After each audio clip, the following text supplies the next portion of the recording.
Dans l'évangile d'aujourd'hui, on nous dit Dieu a tant aimé le monde qu'il a donné son Fils unique, que quiconque croit en lui ait la vie éternelle. Mais la question que je peux me poser, c'est est-ce que Dieu m'aime autant que ça? Comment je peux comprendre si Dieu m'aime? Vu la souffrance que j'ai vue au quotidien, vu le handicap que je peux endurer, vu la difficulté que j'ai à m'adapter à la vie, vu la difficulté que j'ai à me prendre en main, est-ce qu'avec tous mes défauts, Dieu m'aime autant que ça? Oui, Dieu nous aime. Et Dieu nous aime tel qu'on est. Dieu vient nous raconter où nous sommes. Dans ma langue maternelle, aimer, le verbe aimer veut dire voir avec les yeux. Ce que ça veut dire, c'est que si j'aime quelqu'un dans ma langue, si j'aime quelqu'un, je le vois. Je vois qu'il est là, je constate sa présence. Quand je ne le vois pas, je cherche à le rencontrer, je cherche à le retrouver. Sa présence me manque. S'il n'est pas là, il compte dans ma vie. Or, dans ma langue, si je ne t'aime pas, tu peux être là, mais tu n'existes pas parce que je ne te vois même pas. C'est comme si tu n'existais plus. Ça peut être beau comme manière d'aimer, mais ça peut aussi être cruel. Ça veut dire, si je ne t'aime pas, tu n'existes pas.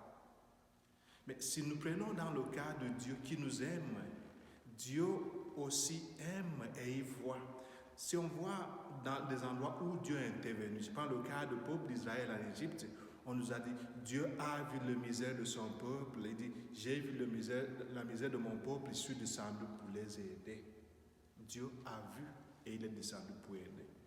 Dans beaucoup de cas, quand on parle de l'amour de Dieu, on parle de Dieu qui voit, Dieu qui constate, Dieu qui se rend compte.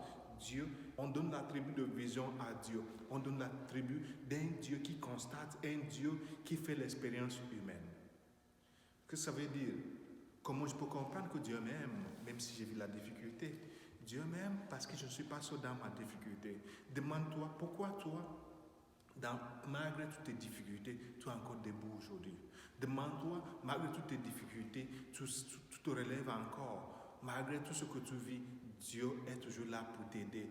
Dieu nous donne l'occasion, il nous donne la liberté d'être qui nous voudrons être, mais il nous donne aussi l'occasion de revenir vers lui.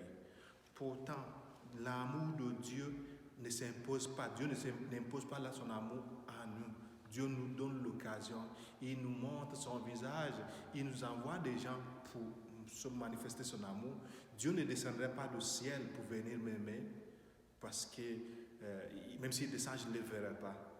Par contre, il va m'envoyer des personnes, il va me faire des clins d'œil, il va envoyer des signes et des réalités et des événements pour me montrer son amour. La question n'est pas est-ce que Dieu m'aime, la question c'est est-ce que je me rends compte que Dieu m'aime. La question c'est pas est-ce que Dieu m'aime assez. Oui, ça je ne m'en doute pas. La question c'est est-ce que je sais combien Dieu m'aime. Dieu qui donne son Fils, qui laisse Jésus mourir sur la croix afin que j'aie la vie. S'il ne nous aimait pas, il n'allait pas donner son Fils. Mais s'il le fait, ce n'est pas parce qu'il ne peut pas nous sauver sans que son Fils ne meure, mais c'est pour nous montrer jusqu'à quel niveau Dieu peut aller, jusqu'où il parle, il peut se rendre pour pouvoir nous rejoindre. Il fait venir son Fils pour vivre notre réalité. Il vit la pauvreté, la difficulté, il vit l'abandon, il vit la déception. Mais il se relève, il s'accroche sur l'amour de son Père. Pour que nous aussi, dans n'importe quel endroit que nous nous trouvons, dans n'importe quelle situation que nous nous trouvons, que nous puissions nous accrocher à l'amour de Dieu. Dieu nous aime infiniment. Il nous rejoint. Il nous cherche où nous sommes. Chacun selon son niveau, mais il nous tend toujours la main. Est-ce que tu vois la main que Dieu te tend? Il me tend la main, je prends sa main. Est-ce que quand il te tend la main, est-ce que tu essayes de prendre sa main? Tu vivras la difficulté, oui, mais tu ne le vivras jamais seul, parce que Dieu ne nous abandonne jamais.